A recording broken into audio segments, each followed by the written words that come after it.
photographs. She preferred things to be in compartments and imagined her mind as a richly nectared honeycomb of interconnecting hexagonal cells. It was still only 11 in the morning, yet she had already studied the photographs of a few broken fragments of baked clay inscribed with cuneiform, which a colleague in the States had emailed to her, then sent back her opinion, after which she dictated the final chapter of her novel. There was still a good hour before she could decently eat lunch, though good smells were wafting from the direction of the kitchen. Cheese and onion pies, she thought, and perhaps some of Den's special savoury scones for tea later. The sound of Henry's mellow and resonant voice and the higher treble of her great-nephew, Teddy, moved off towards the front of the house, so they must have finished with the hall tree and were about to start on the smaller, artificial one in the bay window of the drawing-room. Henry, who adored Christmas and collected vintage and antique glass baubles, hung some of them each year on this smaller tree, and, removing them carefully and restoring them to their storage places in his study, would take some time. Later in the day, her nephew, Lex, would help take down the Christmas trees and store the boxes of decorations in one of the attics. This substantial Victorian Gothic house wasn't short of those. It had been another lovely family Christmas. She and Henry might have no children of their own, but her nephew and niece, Lex and Zelda, more than made up for that. And now, with Zelda's little boy, Teddy, living with them, there was a child in the house again to make Christmas extra special. The room was warm and bright. The clock ticked and time seemed to ripple around her. In moments like this, Clara often found herself thinking more and more about the past and how it linked to her present life. A train of thought stirred up by the brief autobiographical introduction she'd been asked to write for her last crime novel. To her surprise, she'd found that she actually had quite a lot to say about her life, not all of it suitable for publication.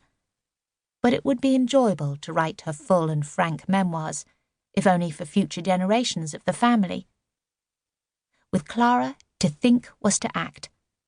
Minutes later, she had created a new document and was intoning the foreword to her autobiography into her microphone. An Inscribed Life. The Memoirs of Clara Mayme Doom. Foreword. Late last year, I was asked by the publishers of my crime novels to write a brief autobiographical note to be included at the front of my next offering, Dead Clay. They wanted something more personal than the outline of my professional achievements that graces my more erudite works on epigraphy. But, to me, the interesting parts of my life have mainly been those written in stone, or sometimes baked clay. What insight, I wondered, would it bring to the readers of my novels to know such trivia as to where I was born, that I preferred toast to breakfast cereal, and rarely watched the TV from one week to the next. But my publishers insisted that indeed they would be fascinated by such details.